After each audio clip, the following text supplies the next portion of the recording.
Hello student, welcome back to competitive guider channel में आप सभी का स्वागत है। आज के इस वीडियो में हम यहाँ पे 40 प्लस ऑब्जेक्टिव क्वेश्चन करने वाले हैं जो फिजिक्स के चैप्टर 2 से रिलेटेड है। यानी कौन से क्लास का फिजिक्स? तो क्लास 10th का ये फिजिक्स है जिसका चैप्टर 2 प्रकाश का अपवर्तन। इससे हमने यहाँ पे 40 मोस्ट इंपॉर्टेंट ऑब्जेक्टिव क्वेश्चन को सिलेक्ट किया है। तो आप लोग देखिए और 40 क्वेश्चंस को सोल्व करने की कोशिश कीजिए।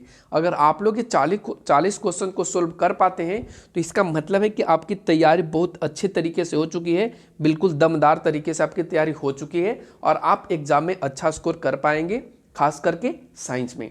तो चलिए फटाफट से बढ़ते अपने क्वेश्चंस की ओर। और क्वेश्चन आपके स्क्रीन पर दिख भी रहा होगा, इसको देख करके आपको ऑप्शन क्लिक करना है जो आपको कमेंट बॉक्स में लिख करके जवाब इसका देते रहना है। हम आपका जो कमेंट्स है उसका लाइव देखेंगे और आपको रिप्लाई भी करेंगे।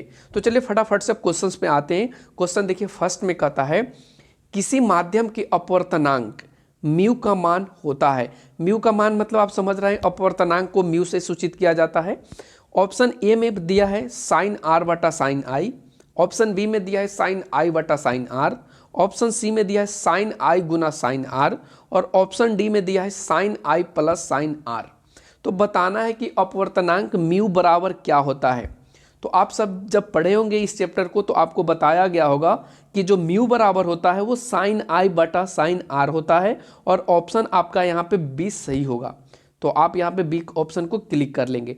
अब बढ़ते आगे के क्वेश्चन पे। क्वेश्चन जो अगला है उसमें देखिए कहता है यहाँ पे आगे के क्वेश्चन में, ठीक है, आगे के क्वेश्चन नंबर 2 में कहता है कि अवतल लेंस में आवर्धन m बराबर होता है। अवतल लेंस की बात करा गया है, इसमें आपको आवर्धन m बराबर बताना है कि m बराबर क्या होता है। ऑप्शन देखिए यहाँ पे दिया है u बटा भी, ऑप्शन बी में दिया है u भी, ऑप्शन सी में दिया है u प्लस भी और ऑप्शन डी में दिया है v बटा u। तो आवर्धन जो होगा अवतल लेंस में m बराबर वो हो जाएगा v बटा u। ऑप्शन डी बिल्कुल यहाँ पे सही जवाब आपका होगा, ऑप्शन डी, ठीक है, v बटा u। और ये क्वेश्चन आपका पूछा गया है 2013 में, ठीक है। ये जो क्वेश्चन अभी हमने आपको दो कराया, एक फर्स्ट जो था वो 2011 और 15 दोनों में पूछा गया था और ये जो क्वेश्चन नंबर 2 आपका है वो आपका 2013 में पूछा जा चुका है। ये प्रीवियस क्वेश्चन है आपका, तो आप लोग थोड़ा सा इसको ध्यान दे करके समझिएगा। अब बढ़ते हैं आगे के क्वेश्चन। अगला जो हम लोगों का क्वेश्चन है, देखिए क्वेश्चन नंबर 3 कहता है यहाँ पे कि एक उत्तल लेंस होता है। एक उत्तल लेंस कैसा होता है ये आपसे पूछा है। सभी जगह समान मोटाई होता है इसका, बीच की अपेक्षा किनारों में मोटा होता है, किनारों की अपेक्षा ये बीच में मोटा होता है या इनमें से कोई नहीं। और ये क्वेश्चन आपका 2016 में पूछा जा चुका है, ठीक है। ये जो क्वेश्चन है वो आपका 2016 में पूछा जा चुका है। तो इस प्रश्न का क्या जवाब होगा आप लोग जरा फटाफट से कमेंट सेक्शन में दीजिए। तो आपने पढ़ा होगा कि उत्तल जो लेंस होता है वो किनारों की अपेक्षा बीच में मोटा होता है। तो ऑप्शन सी बिल्कुल यहाँ पे सही जवाब होगा। तो अब बढ़ते हैं आगे के क्वेश्चन पे। जो अगला क्वेश्चन है वो कहता है क्वेश्चन नंबर, देखिए यहाँ पे कि प्रकाश के अपवर्तन के नियम हैं। प्रकाश अपवर्तन के कितने नियम हैं ये आपसे क्वेश्चन में पूछा गया है। ऑप्शन ए में दिया है 1, ऑप्शन बी में दिया है 2, ऑप्शन सी में दिया है 3 और ऑप्शन डी में दिया है 4। तो क्या इसका सही जवाब होगा? प्रकाश अपवर्तन के कितने नियम हैं? तो इस प्रश्न का जो सही जवाब हो जाएगा वो ऑप्शन बी होगा, प्रकाश अपवर्तन के 2 नियम है, ठीक है। अब बढ़ते आगे के क्वेश्चन नंबर 5 पे। क्वेश्चन नंबर 5 देखिए कहता है किस लेंस के द्वारा सिर्फ काल्पनिक प्रतिबिंब बनता है? उत्तल लेंस के द्वारा बनता है, अवतल लेंस के द्वारा बनता है, बाइफोकल के द्वारा बनता है या इनमें से कोई नहीं बनता है? तो आपको पता होगा कि काल्पनिक प्रतिबिंब किस लेंस में बनता है। तो इस प्रश्न का जो सही जवाब हो जाएगा वो आपका ऑप्शन बी होगा, अवतल लेंस। क्या हो जाएगा? अवतल लेंस, ठीक है। तो ऑप्शन बी पे आप क्लिक कर लेंगे। अब बढ़ते हैं आगे के क्वेश्चन नंबर जो है वो 6 है। क्वेश्चन नंबर देखिए 6 में कहता है किसी प्रतिबिंब का वास्तविक तथा समान आकार का प्रतिबिंब प्राप्त करने के लिए बिंब का मतलब आपको बता दें कि बिंब का मतलब होता है वस्तु, ठीक है। तो बिंब को उत्तल लेंस के सामने कहाँ रखेंगे। फिर से क्वेश्चन को रिपीट कर देते हैं। कहता है किसी वस्तु का वास्तविक तथा समान आकार का प्रतिबिंब आपको प्राप्त करना है। कैसा? तो समान आकार का और वास्तविक। तो आप वस्तु को उत्तल लेंस के सामने कहाँ रखिएगा? ऑप्शन आपके सामने है। ऑप्शन देखिए, ए में दिया है लेंस के मुख्य फोकस पर, ऑप्शन बी में दिया है फोकस दूरी की दुगनी दूरी पर, ऑप्शन सी में दिया है अनंत पर, और ऑप्शन डी में दिया है कि लेंस के प्रकाशिक केंद्र तथा मुख्य फोकस के बीच। तो यहाँ पे आपसे पूछा है वास्तविक और समान आकार का प्रतिबिंब प्राप्त करने के लिए उत्तल लेंस में आप कहाँ रखेंगे? तो इस प्रश्न का जो जवाब हो जाएगा वो आपका ऑप्शन बी होगा, यानी आपको फोकस की दुगनी दूरी यानी 2f पर रखनी होगी, तब आप प्रतिबिंब को वास्तविक और समान आकार के प्राप्त कर पाएंगे। तो इस प्रकार से यहाँ पे ऑप्शन बी आपका सही जवाब होगा। अब बढ़ते हैं आगे के क्वेश्चन नंबर 7 पे। देखिए क्वेश्चन नंबर 7 कहता है किसी शब्दकोश में दिए गए छोटे अक्षरों को पढ़ते समय आप कौन सा लेंस पसंद करेंगे? ऑप्शन ए 50 सेंटीमीटर फोकस दूरी का उत्तल लेंस पसंद करेंगे, 50 सेंटीमीटर फोकस दूरी का अवतल लेंस पसंद करेंगे, 5 सेंटीमीटर फोकस दूरी का उत्तल लेंस पसंद करेंगे, या 5 सेंटीमीटर फोकस दूरी का अवतल लेंस पसंद करेंगे। आपके सामने 4 ऑप्शंस हैं। आप चारों ऑप्शंस को ढंग से देखिए और 7 नंबर क्वेश्चन का जवाब आप लोग कमेंट बॉक्स में लिखिए। तो देखिए, जब छोटे अक्षर हैं तो उनको आप बड़ा करके ही देखना पसंद करेंगे। तो इसके लिए आपको कौन सा लेंस चाहिए? इसके लिए आपको कौन सा लेंस चाहिए? तो हम तो यहाँ पे जहाँ तक समझ पाते हैं वहाँ पे आपको उत्तल लेंस की आवश्यकता होगी। तो ऑप्शन सी बिल्कुल यहाँ पे करेक्ट जवाब होगा। ठीक है, अब बढ़ते हैं आगे के क्वेश्चंस पे। जो अगला क्वेश्चन हम लोग का है, देखिए क्वेश्चन नंबर 7। इसमें कहता है निम्न में कौन सा पदार्थ लेंस बनाने के लिए प्रयुक्त नहीं किया जा सकता है? और ये तो आपका बहुत VVI क्वेश्चंस है, जो 2012 में भी पूछा जा चुका है और आने वाला एग्जाम में भी आपको ये पूछा ही जाता है क्वेश्चंस कि निम्न में कौन ऐसा पदार्थ है जो लेंस बनाने के लिए प्रयुक्त नहीं किया जा सकता है। ऑप्शन ए में कांच, ऑप्शन बी में मिट्टी, ऑप्शन सी में जल, और ऑप्शन डी में प्लास्टिक।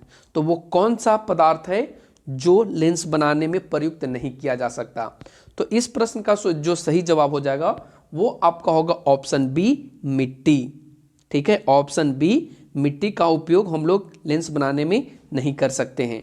ठीक है, अब बढ़ते आगे के क्वेश्चन नंबर जो अगला है क्वेश्चन नंबर 9। इसमें कहता है कि यदि उत्तल लेंस के सामने वस्तु 2f पर रखी जाए तब उसका प्रतिबिंब बनेगा। क्या वो अनंत पर बनेगा, 2f पर बनेगा, f पर बनेगा, या f तथा c के बीच बनेगा? तो इस प्रश्न का जो सही जवाब यहाँ पे होगा आप लोग कमेंट सेक्शन में बताइए क्या इसका सही जवाब होगा। क्वेश्चन में कहा है कि उत्तल लेंस के सामने 2f पर रखी जाए कोई भी वस्तु का तो उसका प्रतिबिंब फिर से कहाँ बनेगा? तो इसका सही जवाब है कि ये जो प्रतिबिंब बनेगा वो 2f पर ही बनेगा। ठीक है, किस पर बनेगा? तो वो 2f पर ही बनेगा। तो इस तरीके से ऑप्शन बी यहाँ पे सही जवाब हो गया। अब बढ़ते हैं आगे के क्वेश्चन नंबर 10, जिसमें कहता है कि सरल सूक्ष्मदर्शी में किसका उपयोग होता है? उत्तल लेंस का उपयोग किया जाता है, अवतल लेंस का उपयोग किया जाता है, उत्तल दर्पण का उपयोग किया जाता है, या अवतल दर्पण का किया जाता है? तो जो सरल सूक्ष्मदर्शी है ना बच्चों, उसमें जो लेंस का उपयोग किया जाता है वो आपका कौन सा लेंस होता है? तो वो आपका उत्तल लेंस होता है। तो ऑप्शन ए बिल्कुल यहाँ पे सही जवाब हो जाएगा। ठीक है, ऑप्शन ए को आप क्लिक कर लेंगे। अब बढ़िए आगे के क्वेश्चन नंबर 11 पे, जिसमें कहा है कि किस लेंस द्वारा केवल काल्पनिक, जिसको आभासी भी कहते हैं, प्रतिबिंब बनता है? क्या वो अवतल लेंस के द्वारा बनता है, उत्तल लेंस के द्वारा बनता है, बाइफोकल लेंस के द्वारा बनता है, या इनमें से किसी के द्वारा नहीं बनता है? तो इस प्रश्न का जो सही जवाब होगा 11 नंबर का वो आपका ऑप्शन ए होगा। इसमें केवल और केवल काल्पनिक या आभासी प्रतिबिंब बनता है। तो ऑप्शन ए यहाँ पे बिल्कुल आपका राइट हो जाएगा। तो आप लोग अपने में जांच करके देखिए, टेस्ट दे करके देखिए कि आप ये सारे प्रश्न का उत्तर दे पा रहे हैं या नहीं। ये सारे के सारे जो क्वेश्चन है वो प्रीवियस ईयर के क्वेश्चन हैं और मॉडल क्वेश्चन हैं। तो आप लोग जो थोड़ा सा ध्यान दे करके आप सारे प्रश्न को सोल्व करने की कोशिश कीजिएगा, ठीक है। अब बढ़ते हैं आगे के क्वेश्चंस पे।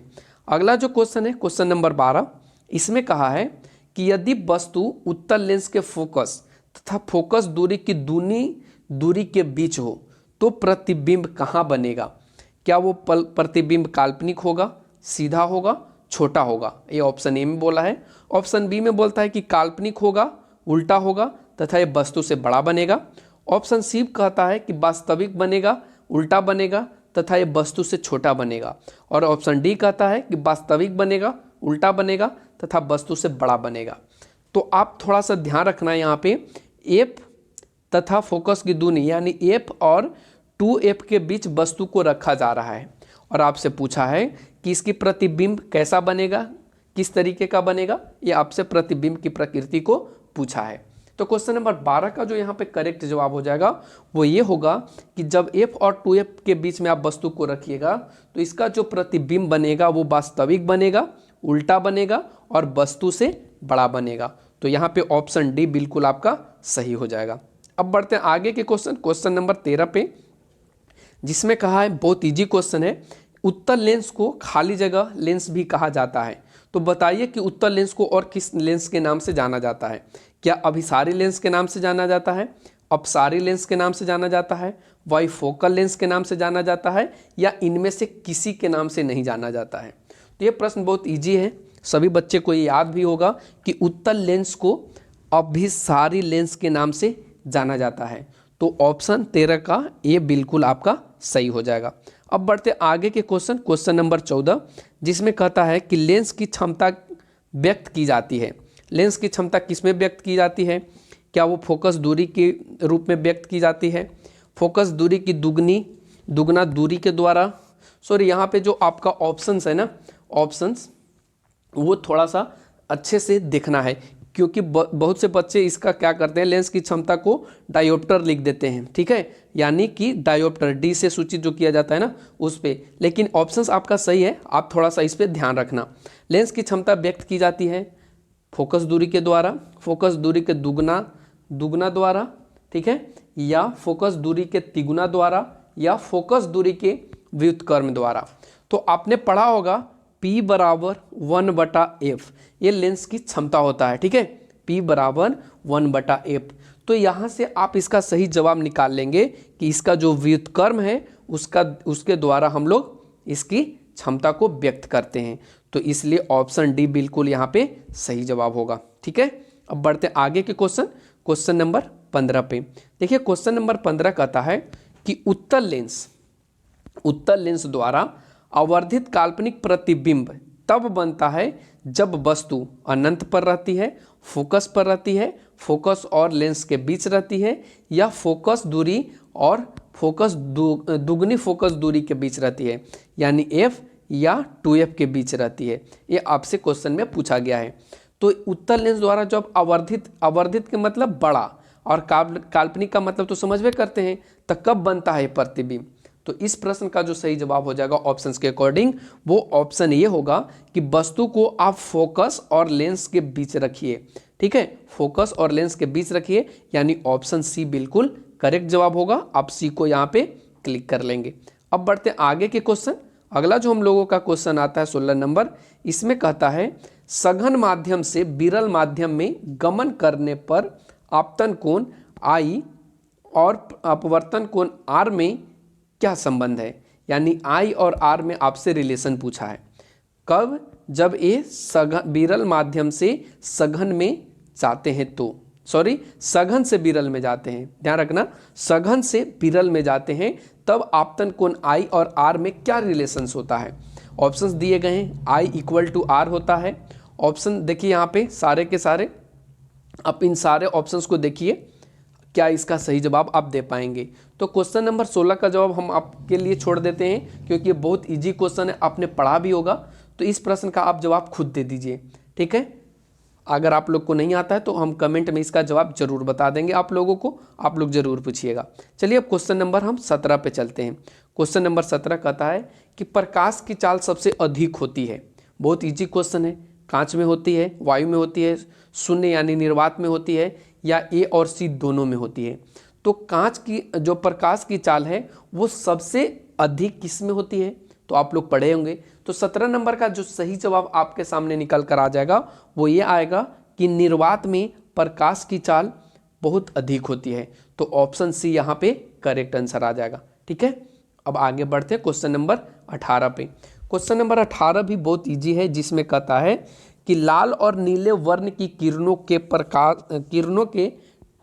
के कांच की सतह पर वायु में आपतन कोण समान है तथा कांच में अपवर्तन कोण क्रमशः R1 और R2 तब होता है जब कब R इक्वल टू R2 होता है, R ग्रेटर देन R2 होता है, R लेस देन R2 होता है, या इनमें से कोई नहीं होता है। तो आपसे क्वेश्चन में पूछा है कि लाल और नीले वर्ण की किरणों के कांच की सतह पर वायु में आपतन कोण समान होता है, तब कांच में आपतन कोण क्रमशः R1 तथा R2 होता है, यानी कब R1 और R2 होता है, ये आपसे क्वेश्चन में पूछा गया है। ठीक है, तो क्वेश्चन नंबर 18 का जो करेक्ट जवाब होगा ये होगा ऑप्शन इसका सी होगा। ठीक है, ऑप्शन सी होगा। अब बढ़ते आगे के क्वेश्चन नंबर 19 पे। क्वेश्चन नंबर 19 कहता है कि स्नेल के नियमानुसार क्या होता है। म्यू बराबर साइन आई बटा साइन आर होता है, म्यू बराबर sine I plus sine R होता है, म्यू बराबर sine I minus sine R होता है, या इनमें से कोई नहीं होता है। तो स्नेल का जो नियम है उसमें म्यू बराबर साइन आई बटा साइन आर होता है। तो 19 का ऑप्शन ए यहाँ पे करेक्ट जवाब होगा। अब बढ़ते आगे के क्वेश्चन। अगला जो क्वेश्चन है वो 20 नंबर, उसमें कहता है आभासी प्रतिबिंब का निर्माण होता है केवल उत्तल लेंस में, केवल अवतल लेंस में, दोनों लेंस में, या किसी लेंस में नहीं। तो आभासी प्रतिबिंब का निर्माण कहाँ होता है। ठीक है, आभासी प्रतिबिंब का निर्माण कहाँ होता है, तो उत्तल लेंस में भी होता है और अवतल लेंस में भी होता है। तो ऑप्शन सी यहाँ पे करेक्ट जवाब होगा। अब बढ़ते आगे के क्वेश्चन नंबर 21 में, जिसमें कहता है कि लेंस की क्षमता P बराबर होता है। तो अभी हमने आपको बताया था ऊपर में, क्या F होता है, V होता है, 1/V होता है, या 1/F होता है। तो 21 नंबर का जो सही जवाब होगा वो P बराबर होता है 1/F। तो ऑप्शन डी यहाँ पे आपको दिख रहा है, ऑप्शन डी पे क्लिक कर लेंगे। अब बढ़ते हैं आगे के क्वेश्चन नंबर 22 पे। क्वेश्चन नंबर 22 कहता है कि लेंस की क्षमता का एसआई मात्रक होता है।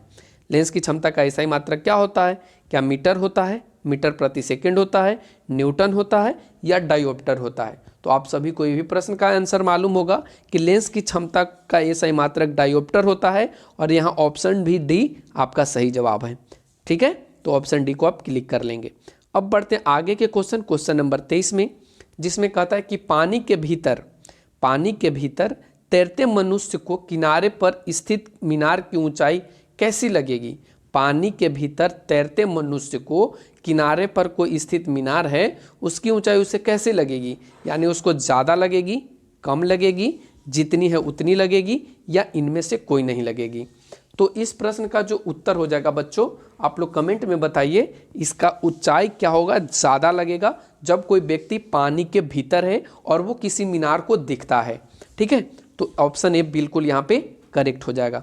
अब बढ़ते हैं आगे के क्वेश्चन नंबर 24। क्वेश्चन नंबर देखिए 24 कहता है कि शीशे के स्लैब से जब प्रकाश का अपवर्तन होता है, शीशे के स्लैब से जब प्रकाश का अपवर्तन होता है तो उसमें विचलन पैदा होता है, विचलन पैदा नहीं होता है, पार्श्व विस्थापन होता है, विचलन नहीं होता है पर पार्श्व विस्थापन होता है। ये आपसे क्वेश्चन पूछा गया है कि शीशे के स्लैब से जब प्रकाश का अपवर्तन होता है तो उसमें कौन सी घटना घटती है। ऑप्शंस आपके सामने 4 हैं, आप चारों ऑप्शन को ध्यान में देखते हुए इस प्रश्न का उत्तर दीजिए। तो देखिए यहाँ पे क्या होता है ना, प्रकाश का विचलन नहीं होता है लेकिन पार्श्व विस्थापन होता है। तो ऑप्शन डी बिल्कुल 22 का यहाँ ऑप्शन जो 24 है, क्वेश्चन जो 24 है, इसका ऑप्शन डी बिल्कुल यहाँ पे सही हो जाएगा। ठीक है, तो अब बढ़ते हैं आगे के क्वेश्चन नंबर 25 पे, जिसमें कहता है कि कौन सा लेंस अपसारी लेंस के नाम से जाना जाता है, या उसे अपसारी लेंस कहते भी हैं। क्या अवतल लेंस है वो, उत्तल लेंस है वो, अवतल एवं उत्तल दोनों है, या इनमें से कोई नहीं है। तो इस प्रश्न का जो सही जवाब होगा, अपसारी लेंस की बात करी गई है। अभी हमने आपको ऊपर अभिसारी के बारे में बताया था, यहाँ पे आपको अपसारी लेंस की बात किया है। तो अपसारी लेंस कौन सा होगा? तो ऑप्शन ए हो जाएगा, अवतल लेंस। ठीक है, अवतल लेंस को अपसारी लेंस के नाम से जानते हैं। अब बढ़ते हैं आगे के question, question number 26। Question number देखिए 26 कहता है यहाँ पे कि निम्नलिखित में कौन सी वस्तु वास्तविक प्रतिबिंब बना सकता है? कांच की समतल पट्टी बना सकता है, अवतल लेंस बना सकता है, उत्तल लेंस बना सकता है, या इनमें से कोई नहीं बना सकता है। क्वेश्चन में कौन सी वस्तु वास्तविक प्रतिबिंब बना सकता है? तो इस ऑप्शंस के अकॉर्डिंग जो आपका सही जवाब हो जाएगा वो ऑप्शन सी होगा, उत्तल लेंस किसी भी वस्तु का वास्तविक प्रतिबिंब बना सकता है। अब बढ़ते हैं आगे question, question number 27। Question number 27 कहता है कि प्रकाश की एक किरण जब विरल माध्यम से सघन माध्यम में आती है तब वह अभिलंब से दूर मुड़ जाती है, सीधा निकल जाती है, अभिलंब की दिशा में जाती है, या अभिलंब की ओर मुड़ जाती है। तो देखिए, जब प्रकाश की किरण विरल माध्यम से सघन में जब प्रवेश करती है तो उस समय ये क्या करता है कि अभिलंब से दूर मुड़ जाता है। तो ऑप्शन डी बिल्कुल आपका करेक्ट आंसर हो जाएगा। ठीक है, अब बढ़ते आगे के क्वेश्चन, क्वेश्चन नंबर 28 पे। क्वेश्चन नंबर 28 कहता है जब प्रकाश की एक किरण एक माध्यम से दूसरे माध्यम में जाती है तो अपने पूर्व पथ से विचलित हो जाती है, इसे क्या कहते हैं? फिर से रिपीट कर देते हैं, जब प्रकाश की किरण एक माध्यम से दूसरे माध्यम में प्रवेश करती है तो वह अपने पहले वाले जो पथ है उससे वो विचलित हो जाती है। तो इसे हम लोग क्या कहते हैं? क्या प्रकाश का परावर्तन कहते हैं, प्रकाश का अपवर्तन कहते हैं, प्रकाश का वर्ण विक्षेपण कहते हैं, या इनमें से कोई भी चीज़ नहीं कहते हैं? तो इस प्रश्न का जो आंसर हो जाएगा, इसको हम लोग बोलते हैं प्रकाश का अपवर्तन। तो क्वेश्चन नंबर 28 का जो सही जवाब होगा वो आपका ऑप्शन बी हो जाएगा। अब बढ़ते हैं आगे के क्वेश्चन, क्वेश्चन नंबर 29। इसमें कहता है कि उत्तल लेंस में जब वस्तु फोकस एवं लेंस के बीच रखी जाती है तब प्रतिबिंब बनता है। काल्पनिक प्रतिबिंब बनता है, काल्पनिक और उल्टा प्रतिबिंब बनता है, काल्पनिक और वास्तविक और उल्टा प्रतिबिंब बनता है, वास्तविक और सीधा प्रतिबिंब बनता है। फिर से क्वेश्चन कहते हैं कि उत्तल लेंस में जब वस्तु को एफ और लेंस के बीच रखा जाता है तो प्रतिबिंब कैसा बनता है, ये आपसे क्वेश्चन में पूछा गया है।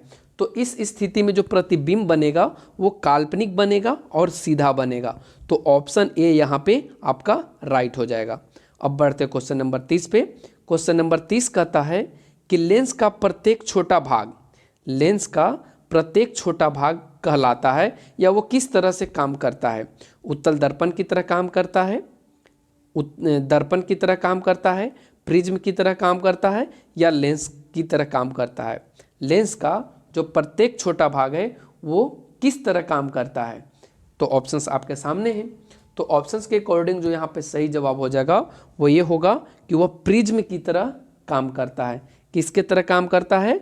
तो वो प्रिज्म की तरह काम करता है। ऑप्शन सी यहाँ पे करेक्ट हो जाएगा। ठीक है, अब आगे के क्वेश्चन, क्वेश्चन नंबर 31 पे आते हैं। क्वेश्चन नंबर 31 कहता है उत्तल लेंस के सामने एक बिंब का मतलब वस्तु होता है, वस्तु को लेंस के फोकस और प्रकाशीय केंद्र के बीच रखा जाता है तो प्रतिबिंब बनेगा, यानी प्रतिबिंब कैसा बनेगा ये आपसे पूछा है। काल्पनिक और आवर्धित बनेगा, वास्तविक और आवर्धित बनेगा, वास्तविक और छोटा बनेगा, या काल्पनिक और छोटा बनेगा, ये आपसे क्वेश्चन में पूछा है। तो इस प्रश्न का क्या जवाब हो जाएगा? तो इसका जवाब ये होगा कि जब हम किसी वस्तु को लेंस के फोकस और प्रकाशीय केंद्र के बीच रखते हैं तब इसका प्रतिबिंब काल्पनिक बनता है और आवर्धित बनता है, यानी वस्तु से बड़ा बनता है। तो ऑप्शन ए यहाँ पे बिल्कुल 31 का हो जाएगा। अब बढ़ते आगे के क्वेश्चन, क्वेश्चन नंबर जो अगला है वो 32 है, जिसमें कहता है कि दो माध्यमों के सीमा पृष्ठ पर एक प्रकाश किरण लंबवत आपतित होती है तो अपवर्तन कोण होगा? 0 डिग्री होगा, 45 डिग्री होगा, 60 डिग्री होगा, या 90 डिग्री होगा? बहुत ही अच्छा क्वेश्चन है। इसमें कहता है कि दो माध्यमों के सीमा पृष्ठ पर एक प्रकाश किरण लंबवत आपतित हो रही है। लंबवत आपतित का मतलब लंबवत पड़ रही है, तो अपवर्तन कोण क्या होगा? ऑप्शंस आपके सामने हैं। तो इस प्रश्न का जो सही जवाब होगा वो ये होगा कि जो अपवर्तन कोण होगा वो 0 डिग्री होगा। तो ऑप्शन ए बिल्कुल यहाँ पे करेक्ट आंसर हो जाएगा। ठीक है, अब बढ़ते आगे के क्वेश्चन नंबर 33, जिसमें कहता है कि यदि आपतन कोण R तथा अपवर्तन कोण भी हो तो कोणीय विचलन क्या होगा। कोणीय विचलन आपसे पूछा है, क्या I प्लस R होगा, I माइनस R होगा, साइन R बटा साइन I होगा, या I गुना R होगा। फिर से रिपीट करते हैं, इसमें कहता है कि आपतन जो कोण है वो R है। ठीक है, यहाँ पे थोड़ा सा मिस्टेक हो गया बच्चों लिखने में, आपतन कोण यहाँ पे I हो जाएगा और अपवर्तन कोण R होगा, भी नहीं होगा, यहाँ पे R हो जाएगा। तो इसका कोणीय विचलन क्या होगा। तो अभी हमने आपको शुरू में बताया था कि इस कंडीशन में I और R जब दिए हुए हों तो इसको हम लोग कोणीय विचलन भी कहते हैं, इसको म्यू भी बोलते हैं। तो इसका जो सही जवाब 33 का हो जाएगा वो ऑप्शन बी होगा, I माइनस R। क्या होगा, विचलन बराबर I माइनस R, यानी कि आपतन कोण में से आपको, आपतन कोण में यहाँ पे I कर लीजिएगा, आपतन कोण में से आपको अपवर्तन कोण घटा लेना है, जो आएगा वो आपका कोणीय विचलन होगा। अब बढ़ते आगे के क्वेश्चन नंबर 34। इसमें कहता है कि यदि हवा के सापेक्ष कांच का अपवर्तनांक 1.5 हो तो कांच के सापेक्ष हवा का अपवर्तनांक क्या होगा। ये आपसे क्वेश्चन में पूछा है।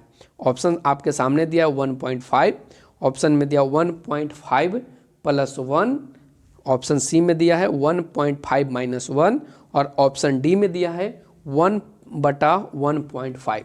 तो क्या इसका अपवर्तनांक होगा। तो इस प्रश्न का जो सही जवाब होगा वो ऑप्शन ए होगा, 1.5 प्लस 1। तो ऑप्शन बी बिल्कुल सही हो जाएगा। अब बढ़ते हैं आगे के क्वेश्चन 34 से 35 में। 35 क्वेश्चन कहता है यहाँ पे, सूर्यास्त के समय क्षितिज के नीचे चले जाने पर भी सूर्य कुछ समय तक दिखाई देता है, इसका कारण क्या है। इसका कारण है प्रकाश का क्या। बढ़िया से क्वेश्चन को बोल देते हैं। क्वेश्चन कहता है, जब सूर्यास्त हो जाता है तो क्षितिज के नीचे चला जाता है सूर्य, तो उस समय भी कुछ कुछ दिखाई देता है। ऐसा क्यों दिखाई देता है, ये प्रकाश की कौन सी घटना है। क्या प्रकाश की अपवर्तन है, ये प्रकाश की पूर्ण आंतरिक परावर्तन है, प्रकीर्णन है, या वर्ण विक्षेपण है। तो जाहिर सी बात है ये जो घटना घटेगी उसको हम लोग प्रकाश का अपवर्तन कहते हैं। ऑप्शन ए बिल्कुल आपका सही हो जाएगा।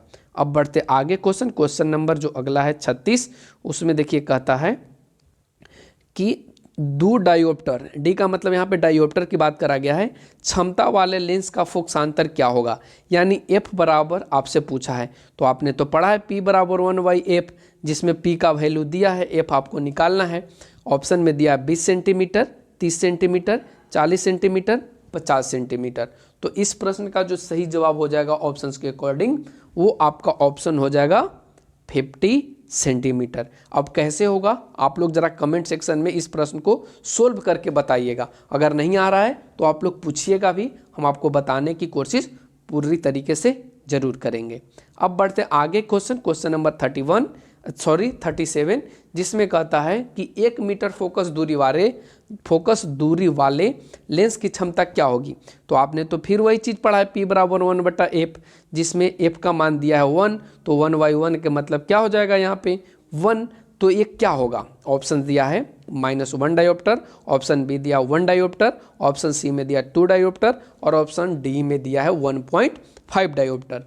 तो इस प्रश्न का क्या सही जवाब होगा, 37 का ऑप्शन बी हो जाएगा, 1 डायोप्टर। ठीक है, अब बढ़ते आगे के क्वेश्चन नंबर 38 पे, जिसमें कहता है कि 20 सेंटीमीटर फोकस दूरी वाले, यहाँ पे काले लिखा गया वाले होगा, 20 सेंटीमीटर फोकस दूरी वाले लेंस की क्षमता क्या होगी। क्या वो 5 डायोप्टर होगी प्लस में, माइनस में 5 डायोप्टर होगी, प्लस में 20 डायोप्टर होगी, या माइनस में 20 डायोप्टर होगा। तो देखिए फोकस दूरी वाले लेंस की क्षमता यानी P बराबर पूछा है, तो P बराबर आपने क्या पढ़ा है 1/f, तो यहाँ पे 1 का मान रखेंगे 20 सेंटीमीटर, और यहाँ से आप डायोप्टर को निकाल लेंगे। तो आपका क्या आंसर आ जाएगा, आप लोग बताइए कमेंट सेक्शन में, ऑप्शंस तो आपके सामने हैं। तो इस प्रश्न का जो सही जवाब आ जाएगा वो आ जाएगा ऑप्शंस ए। ठीक है, और कैसे आएगा आप लोग ज़रा बताइएगा, क्योंकि ये सेंटीमीटर में है। आप लोग थोड़ा सा ध्यान भी रखना इस चीज़ को, ये सेंटीमीटर में है, सेंटीमीटर से आपको मीटर में चेंज कर रहे होंगे तभी ये डायोप्टर में इसका मान आ पाएगा। ठीक है, तो बढ़ते आगे के क्वेश्चन नंबर 39। क्वेश्चन नंबर 39 कहता है कि एक उत्तल लेंस से 30 सेंटीमीटर की दूरी पर एक वस्तु रखी गई है। लेंस से उतनी ही दूरी पर वास्तविक प्रतिबिंब प्राप्त होता है। लेंस की फोकस दूरी क्या होगी? 10 सेंटीमीटर होगी, 15 सेंटीमीटर, 20 सेंटीमीटर, 30 सेंटीमीटर। तो देखिए ये सारे के सारे जो क्वेश्चन है ना, ये न्यूमेरिकल हैं। जब आप न्यूमेरिकल को सोल्व करिएगा या न्यूमेरिकल का वीडियो हम जब अपलोड करेंगे तो वहाँ ये सारे के सारे क्वेश्चन आपसे बन जाएंगे इजीली। तो यहाँ पे हम सिर्फ इसका आंसर बता देते हैं, आप लोग इसको खुद से ट्राई कीजिएगा और खुद से ना बने तो आप लोग कमेंट सेक्शन में कमेंट कीजिएगा। तो 39 का जो क्वेश्चन का आंसर होगा वो ऑप्शन बी आ जाएगा यहाँ पे 15 सेंटीमीटर। अब बढ़ते हैं आगे के क्वेश्चन। अगला जो हम लोगों का क्वेश्चन है 40, इसमें भी वही चीज़ है। इसमें आपसे लेंस की क्षमता पूछी गई है, P बराबर पूछी गई है, जिसमें आपको F का मान दिया है। तो आप इन सारे क्वेश्चंस को खुद से सोल्व कीजिए क्योंकि आपका न्यूमेरिकल क्वेश्चन है। फिर क्वेश्चन नंबर 41 कहता है कि लेंस की क्षमता का SI मात्रक क्या होता है। तो आपको बता दें कि लेंस की क्षमता का जो SI मात्रक होता है वो डायोप्टर होता है। ठीक है, तो 41 का ऑप्शन डी यहाँ पे सही हो जाएगा। अब आगे का क्वेश्चन एक बच गया है जिसमें कहता है मारीचिका नहीं है, आप इसको मारीचिका, ठीक है, ये मारीचिका लिखा हुआ है। तो मारीचिका के निर्माण का मूल कारण क्या है, यानी इसका बनने का कारण क्या है? क्या परावर्तन है, अपवर्तन है, पूर्ण आंतरिक परावर्तन है या आंशिक परावर्तन है? तो आप लोग इसके बारे में कमेंट सेक्शन में बता दीजिए। अगर आप लोग को नहीं पता है तो हम आपको बता दें, ये प्रकाश के पूर्ण आंतरिक परावर्तन है और इसी के कारण मरीचिका बनता है, जिसको हम लोग गर्मी के दिनों में अक्सर देखने को हम लोगों को मिलता है। तो आज का सेशन आपको कैसा लगा आप लोग कमेंट सेक्शन में कमेंट करके बता सकते हैं, और जो भी आप लोगों का डाउट है आप लोग कमेंट सेक्शन में कमेंट करके पूछ सकते हैं। तो आज के लिए बस इतना ही। Thanks for watching, take care, bye bye.